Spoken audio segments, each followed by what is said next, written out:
नमस्कार मित्रांनो, अनेकांना मुलाखतीला सामोरं जाताना कसं जावं हा प्रश्न पडतो. काही जणाला मुलाखतीला सामोरं जाण्याची भीती वाटते. मग ते बऱ्याचदा हुशार असतात, अभ्यासू असतात, विषयाचं ज्ञान चांगलं असते, परंतु मुलाखतीला जाताना त्यांचा जो दृष्टिकोन आहे,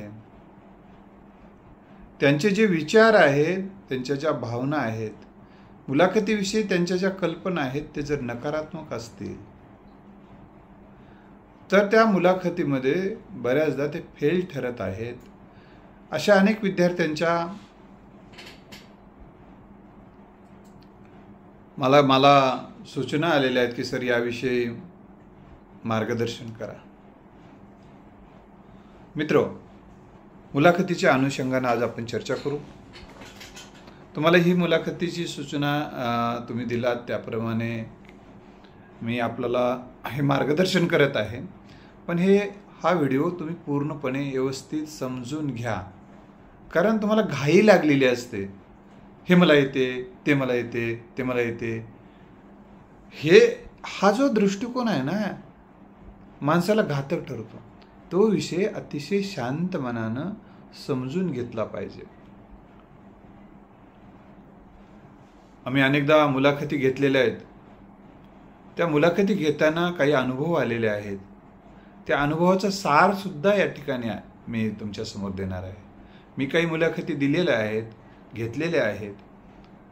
त्यावरून त्या अनुभवाचा सार देखील तुम्हाला मी सांगतोय. माझा परिचय जर तुम्हाला आहेच, मी प्रोफेसर डॉक्टर हनुमंत भोपाळे. प्रोफेसर पदापर्यंत यामध्ये जे प्रमोशन असतात आमच्या प्राध्यापक म्हणून, ते सर्व प्रमोशन्स मी प्राध्यापक पदापर्यंत आलेलो आहे. अजून माझी जवळपास 10 वर्ष सेवा असताना मी आताच प्रोफेसर ग्रेडला आहे. हे सगळं यासाठी सांगतो, नेट एक्झाम पहिल्या प्रयत्नात मी उत्तीर्ण आहे. माझे जवळपास 15 पुस्तकं प्रकाशित आहेत. म्हणजे तुम्हाला व्यक्ती कोण सांगायला हे लक्षात आलं पाहिजे. काही वर्ष मी प्रभारी प्राचार्य म्हणूनही काम केलेलं आहे. आणि विद्यापीठाच्या कमिट्यावर कॅशच्या मुलाखतीच्या संदर्भात मी गेलेलो आहे. त्यामुळं माझ्या ह्या अनुभवाचा सार तुम्हाला फायदा होणार आहे. त्याचबरोबर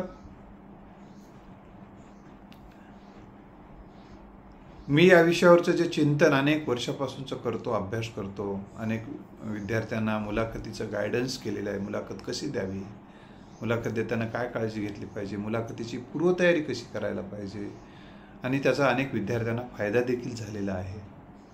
ते विद्यार्थी जो मुलाखत जाऊन देऊन आल्यानंतर त्यांनी माझ्याशी जो फीडबॅक दिला त्यावरून सांगतो. तर आता आपण बघूया की मुलाखत देताना कोणती काळजी घेणं गरजेचं आहे. पहिल्यांदा काय होतं, मुलाखतीला जाताना किंवा मुलाखतीची तयारी करताना आपला दृष्टिकोन सकारात्मक असला पाहिजे.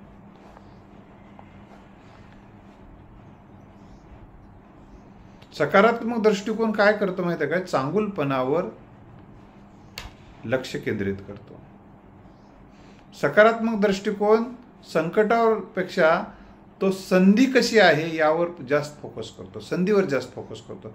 आणि आपण काय होतं माहिती आहे का, ज्या गोष्टीवर आपण फोकस करू तसे चित्र आपल्या डोळ्यासमोर येते. आणि आपल्यासमोर सकारात्मक विचार केल्यामुळे काय होते, सकारात्मक दृष्टिकोन, सकारात्मक विचार बाळगल्यामुळे आपल्यासमोर संधी दिसायला लागतात, चांगुलपणा दिसायला लागतो आणि सकारात्मक चित्र डोळ्यासमोर उभे राहतात. चांगुलपणा ह्या जगात शिल्लक असं वाटायला लागतं. आणि या सकारात्मक वातावरणामध्ये नक्की आपल्याला संधी मिळणार आहे अशी एक मनाची भावना झाल्यामुळे आणि अंतर्मनामध्ये आपली निवड होणार आहे हा विचार स्ट्रॉंग असल्यामुळे आपल्या मनामधला गोंधळ, आपल्या आपल्या मनात गोंधळ निर्माण होत नाही, आपल्याला तणाव येत नाही, आपल्यामध्ये मुलाखतीला जाताना भय निर्माण होत नाही, आपलं सिलेक्शन होणार आहे हा विचार स्ट्रॉंग तयार करा मित्रांनो. स्ट्रॉंगली अंतर्मनाला वारंवार सूचना द्या की माझी निवड होणार आहे. बरेचदा पोरं काय विचार करतात? नकारात्मक विचार करतात, नकारात्मक दृष्टिकोन बाळगतात. हे लोक माझं सिलेक्शन करणार नाहीत, हे लोक माझं सिलेक्शन करणार नाहीत, काय सांगू. असं जर तुम्ही आत्ताच म्हणायला लागलात, हे लोक भ्रष्टाचारी आहेत,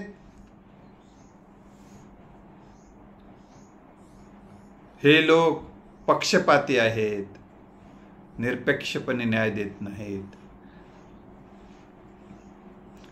मी मुलाखत देऊन काही फायदा होणार नाही, माझ्या मित्रानं सांगितलंय, माझ्या एका गुरुनं देखील सांगितलंय मुलाखत देऊन काय फायदा नाही रे बाळू, अनेकदा तिथं अमुक आहे. मग मुद्दाम अवघड प्रश्न विचारले जातात, माझं सिलेक्शन झालं नाही तर आता काही खरं नाही. असा नकारात्मक विचार जर तुम्ही केला मित्रांनो तर तुम्ही भयभीत होता, निराश होता, उदासीन होता, तणावग्रस्त होता, काळजी वाटायला लागते तुम्हाला घाम येतो, घसा कोरडा पडतो. जे वाचलेलं, ऐकलेलं, समजलेलं तर विसरून जातेच. तुमचा आत्मविश्वास गमावून बसल्यामुळे तुमची बॉडी लँग्वेज जी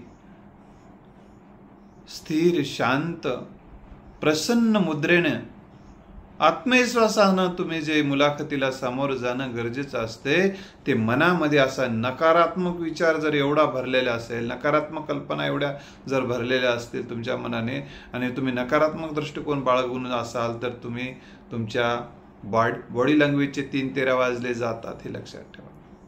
मग तुम्ही तिथं भयभीत दिसता, कॉन्फिडंट दिसत नाही तुम्ही, आणि एवढे गोंधळलेले दिसता, एवढे तणावग्रस्त दिसता. आणि यामुळं काय होतंय की तुम्हाला ज्या पदावर बसवायचं आहे त्या पदावर जर तुम्हाला बसवलं तर तुम्ही हे सांभाळू शकणार नाहीत, असा मेसेज इंटरव्ह्यू पॅनेलच्या लोकांसमोर जातो. याला घेऊन काय करायचं? उद्या याला हाताळताच येणार नाही ही सिच्युएशन. साधं 4 माणसाच्या समोर याला नीटपणे बोलता येत नाही आहे, हाताळता येत नाही ही सिच्युएशन. त्यांच्यामध्ये कॉन्फिडन्स नाही, तणावजन्य परिस्थितीचा तो शिकार झालेला आहे, नकारात्मकता भरपूर भरलेली दिसते, उदासीनता, नैराश्यानं तर फारच ग्रासलेला आहे. कधी कधी तरी त्या मुलाखतीमध्ये एवढा ते घामेघूस झालेलं असतं तर त्या पॅनलवाल्यांना म्हणावं लागते, पाणी पिया, शांततेने बोला, सांगा, काय नाही, काळजी करू नका, काळजी करू नका, काळजी करू नका, बोला, तुम्हाला येते, सगळे येते. त्या मुलाखती घेणाऱ्यांना सांगण्याची अनेकदा वेळ येताना दिसते मित्र. आता हे असं का झालं? ह्या होण्याला ठीक आहे, काही जणांचे कटू अनुभव असतीलही, म्हणजे कटू अनुभव घेऊन मग कशाला जाता मग मुलाखतीला तुम्ही? अशा मनस्थितीत कशाला जाता मग तुम्ही? अशा मनस्थितीत असा विचार घेऊन, असा दृष्टिकोन घेऊन, असे विचार, अशा भावना घेऊन जर तुम्ही गेलात तर सिलेक्शन कसं होईल मित्रांनो?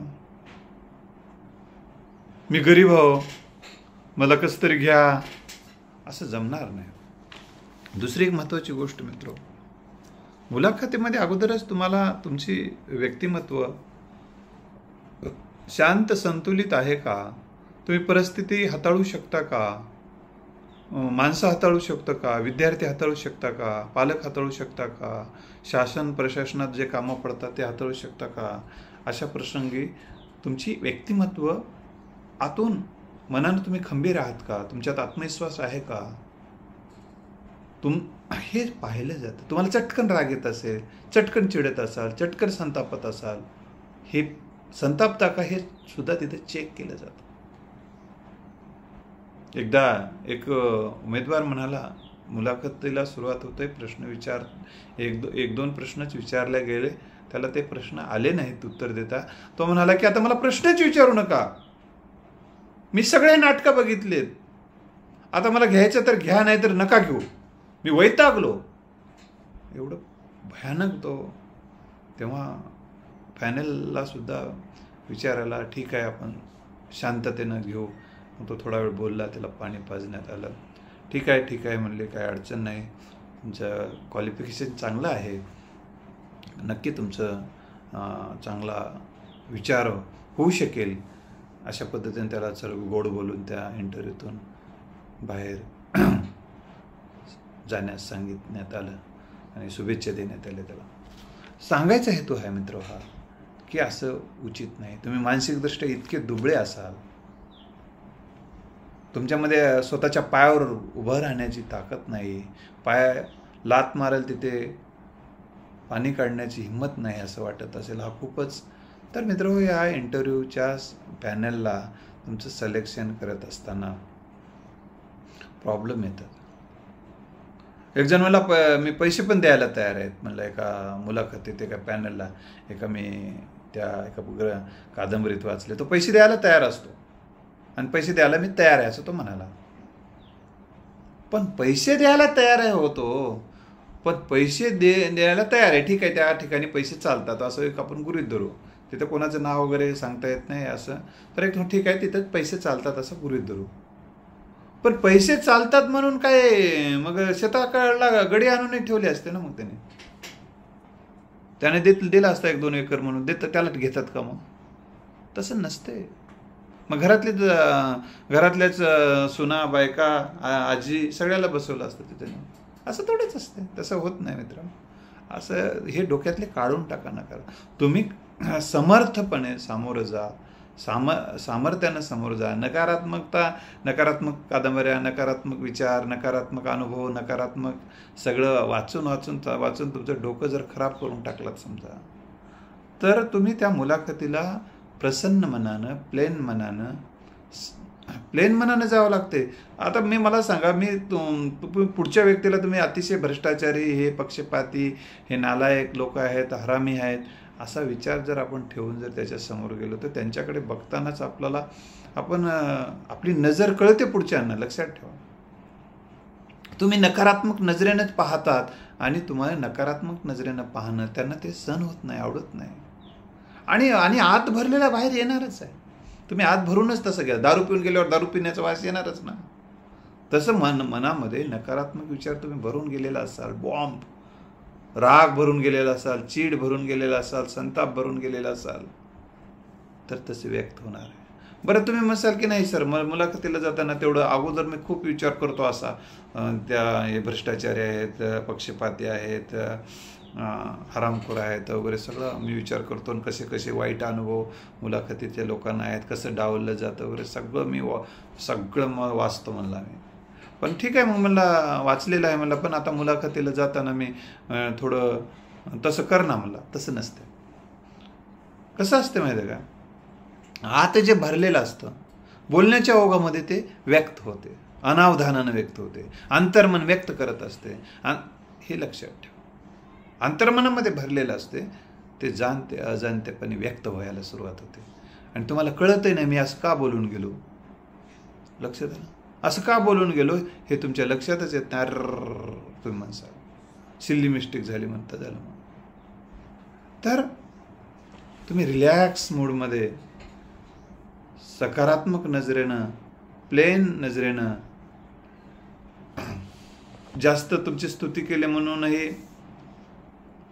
फारच हसायचं किंवा फारच खुश व्हायचं असंही नका. थँक्यू म्हणा त्यांना.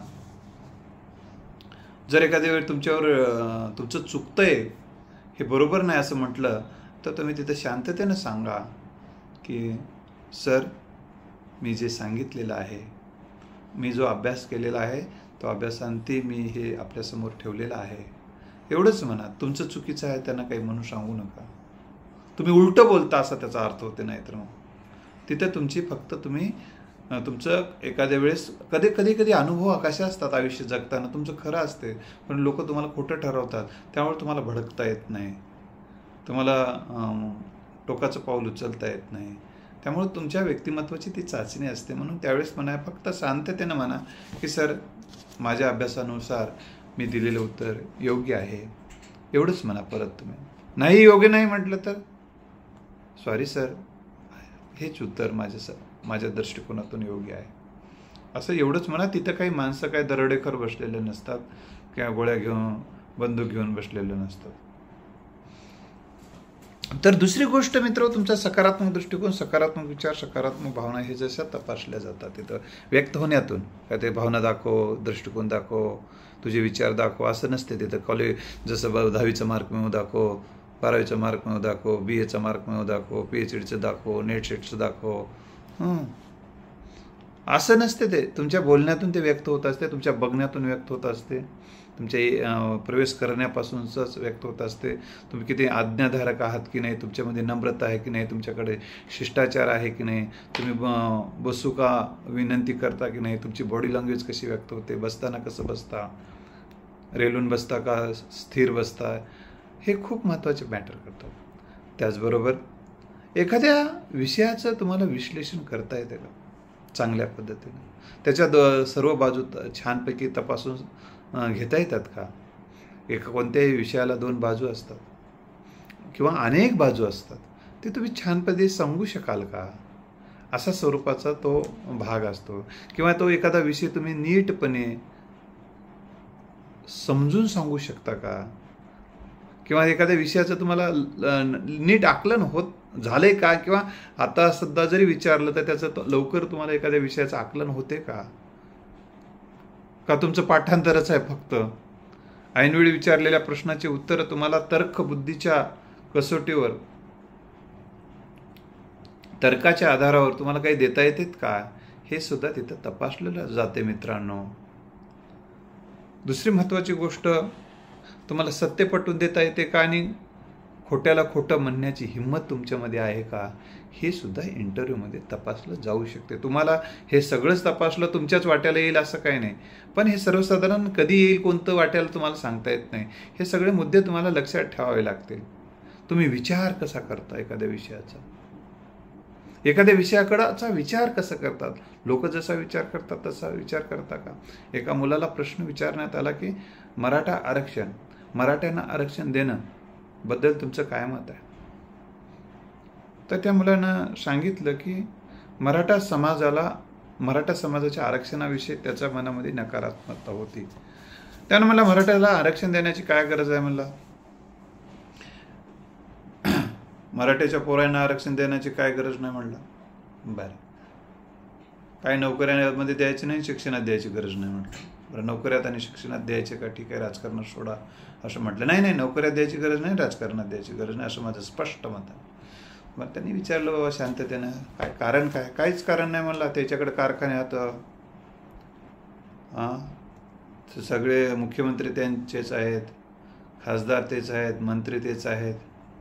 बरं, त्याच्या सेवाभावी सहकारी सोसायट्या त्यांच्याच आहेत, त्यांचेच कॉलेजेस आहेत म्हणलं. बरं, आता तिथं तर त्यानंतर त्यांना सांगितलं, श्रीमंत आहेत ना मराठे. हो म्हणलं, श्रीमंत आहेत म्हणलं. श्रीमंताला कशाच्या आरक्षणाची गरज आहे. बरं, त्यांना विचारलं आरक्षणाचे निकष काय आहेत. काय सर, आरक्षणाचे निकष काय, गरीबाला आरक्षण द्या, फक्त गरीबाला आरक्षण द्या. मग तुम्हाला सामाजिक मागासलेपणाचे काय निकष आहेत माहिती आहेत का.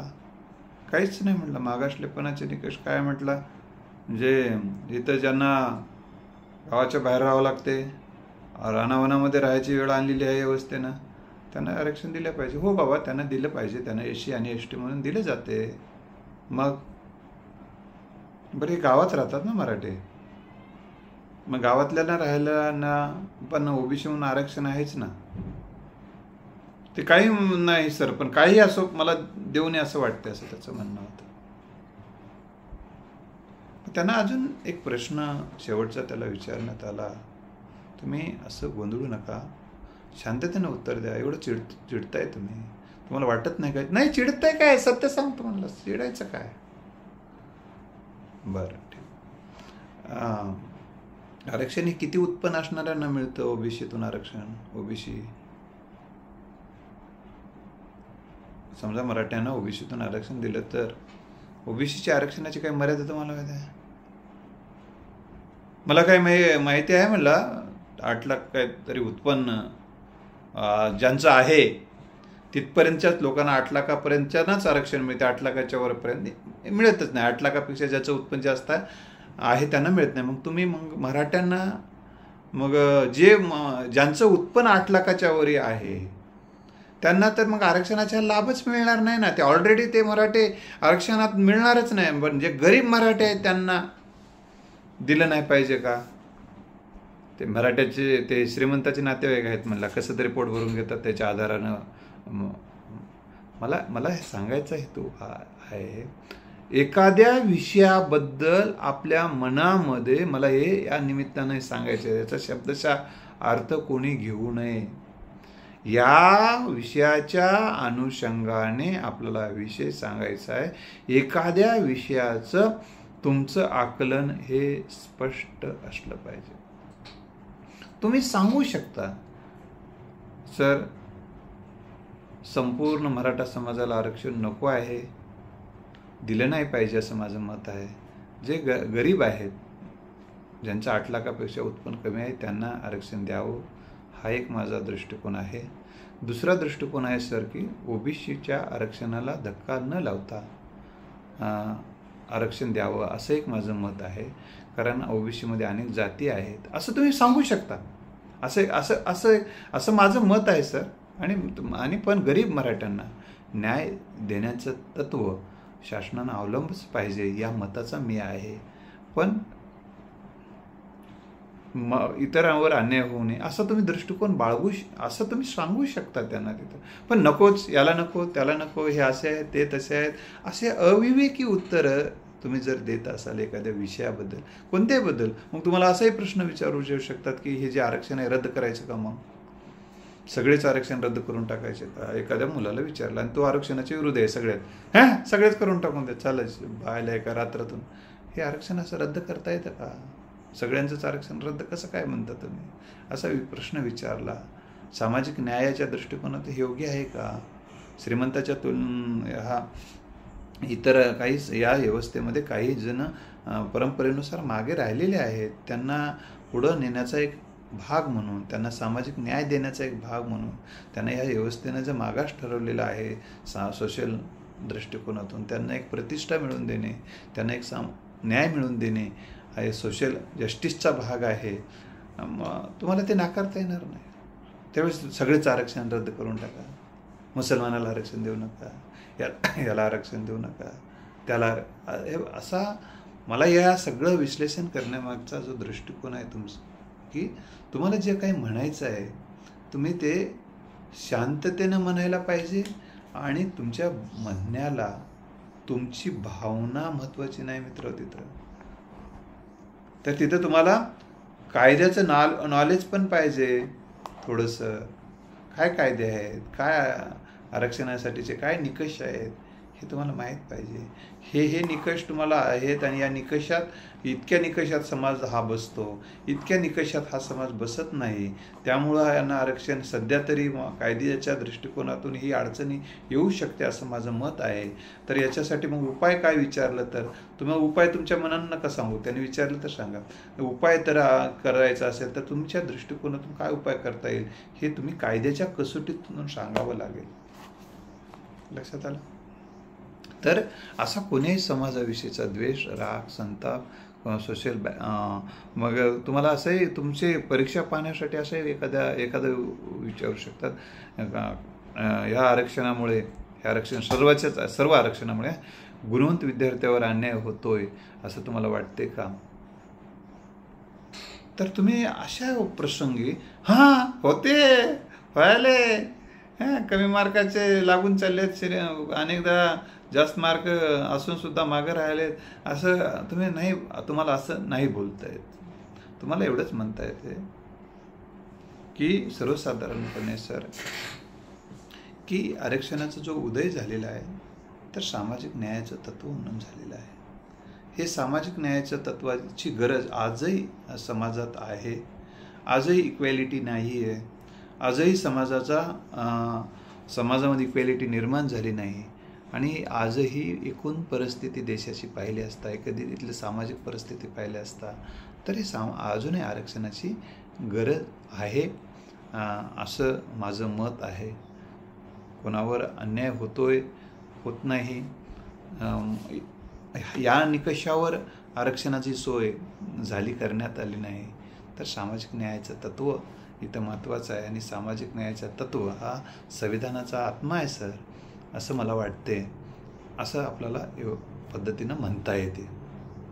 आणि राहिला प्रश्न की ओपन कॅटेगरीमध्ये तुम्ही सुद्धा त्यांना काही सर्वांच जागा काही आरक्षित झालेल्या नाहीत.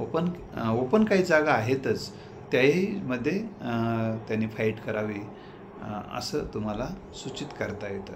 तर हा एखादा इश्यू तुम्हाला जेव्हा चालतो, ज्या इश्यू जेव्हा समाजात ज्यावेळी चालतो, त्या इश्यूवर प्रश्न विचारले जाऊ शकतात. तुम्ही महिला आरक्षणाबद्दल प्रश्न विचारलं जाऊ शकते एखाद्या वेळेस, तुम्हाला महिलांना आरक्षण देण्याची गरज आहे का, कारण आमचं तर असं ऑब्झर्वेशन आहे की त्यांच्या नवरेच त्यांचं पद सांभाळायला लागलेत, मग या आरक्षणाला काय फायदा आहे, असं जर तुम्हाला प्रश्न विचारला तर तुम्हाला सर आपण म्हणताय ते मला नाकारता येणार नाही, पण माझा दृष्टिकोन आपल्यासमोर मी ठेवू इच्छितो की समाजामध्ये अपवाद काही आहेत, नक्की आहेत, तुम्ही म्हणता तसं, पण अपवाद हा नियम असत नाही. तर अनेक महिला स्वतःच्या बुद्धीनुसार आत्मनिर्भरपणे अनेक ठिकाणी राजकारणामध्ये यशस्वीपणे गेलेल्या आहेत. देशाच्या राष्ट्रपती झाल्या, देशाच्या पंतप्रधान झालेल्या आहेत, दोनदा राष्ट्रपती झालेले आहेत, आता सध्या एकदा राष्ट्रपती झाले आहेत, पुन्हा एकदा राष्ट्रपती पदावर काम करत आहेत, पंतप्रधान म्हणूनही काम केलेलं आहे. एवढंच नव्हे तर देशातल्या सर्व पदावर जाण्याची कॅपॅसिटी प्रशासनामध्ये जशी आहे, तसं राजकारणामध्ये अनेक महिला आज तुम्ही वावरत असताना पाहायला मिळते, यशस्वी आहेत. काही अपवादात्मक परिस्थिती आहे सर, परंतु आरक्षण हे महिलांना द्यावं लागेल, कारण त्यांचा 50% हिस्सा जवळपास त्यांचा आहे. म्हणून त्यांना महिला म्हणून आपल्याला मागे ठेवता येणार नाही असं माझं मत आहे. त्यांनाही राजकीय क्षेत्रामध्ये करिअर करण्याची, राजकारणामध्ये राहून जनतेची सेवा आणि जनतेचे प्रश्न सोडवण्याची, या देशाचं संविधान अंमलबजावणी करण्याची त्यांनाही संधी मिळाली पाहिजे. स्त्री म्हणून त्या मागं ठेवता येणार नाही असं मत आहे साहेब माझं, किंवा सर माझं मत आहे असं तुम्हाला बोलता आलं पाहिजे. ओके. तर मित्र, दुसरा एक महत्त्वाचा मुद्दा मी तुमचा सांगतो की तुमच्या बॉडी लँग्वेज आहे, शरीर, तर त्या ठिकाणी तुम्हाला समजा तुम्ही अतिशय वीक आहात,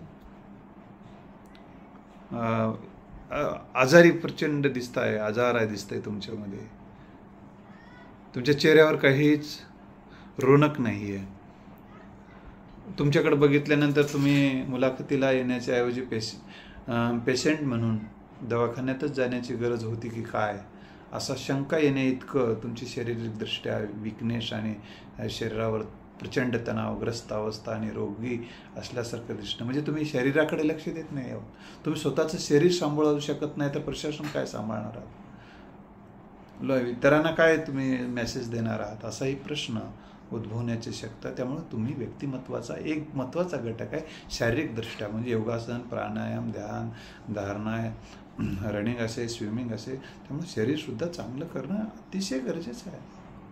ह्याही गोष्टी गरजेच्या आहेत. तुम्ही दाढीच वाढलेली आहे, केसच विस्कटलेले आहेत, असं तुम्ही मुलाखतीला जाताना प्लेन आणि प्रसन्न जा, तर नक्की तुमचा त्याचा फायदा होईल. तुम्ही स्वतःला म्हणा माझं सिलेक्शन होणार आहे असं बघून जा, सकारात्मक दृष्टिकोन ठेवा. ही संस्था ह्या संस्थामध्ये आपलीच माणसं घेतात असं दृष्टिकोन ठेवू नका.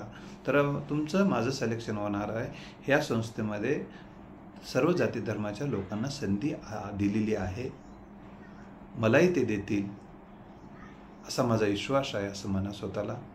सर्व पक्षातील, सर्व धर्माचे, सर्व जातीचे लोक इथं नोकरी करतात.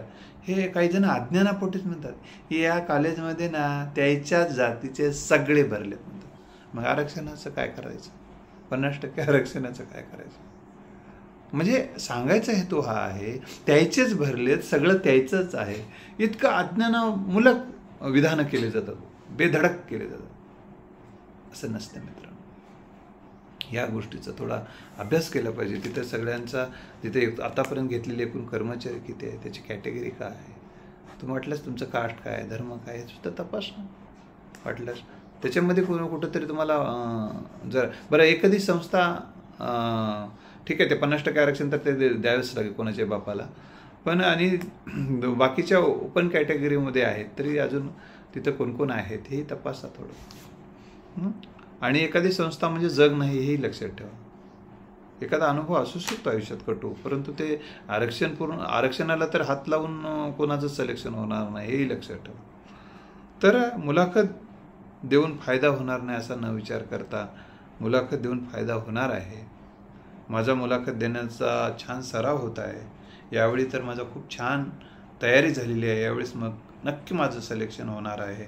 माझा अभ्यास तर चांगला झालेलाच आहे, पण माझी प्रश्नाला उत्तरं देण्याची पद्धतसुद्धा अतिशय चांगली आहे. नक्की मला न्याय मिळणार आहे, माझं सगळं सिलेक्शन नक्की होणार आहे असा विचार बाळगून मित्र तुम्ही मुलाखतीला सामोरं जा. यातले काही पॉईंट्स मी तुम्ही सांगण्याचा प्रयत्न केलेला आहे. दुसऱ्या भागामध्ये काही पॉईंट्स, काही प्रश्न, काही उत्तरं आपण घेणार आहोत. जर काही या अनुषंगानं तुम्हाला जर काही प्रश्न असतील तुमच्या मनामध्ये तर 9767704604 या क्रमांकावर, या व्हॉट्सअप नंबरवर तुम्ही तुमचा मेसेज पाठवून तुम्ही मुलाखतीच्या अनुषंगाने किंवा अन्य काही करिअरच्या दृष्टिकोनातून तुमच्या मनात काही प्रश्न असतील तर विचारू शकता. धन्यवाद.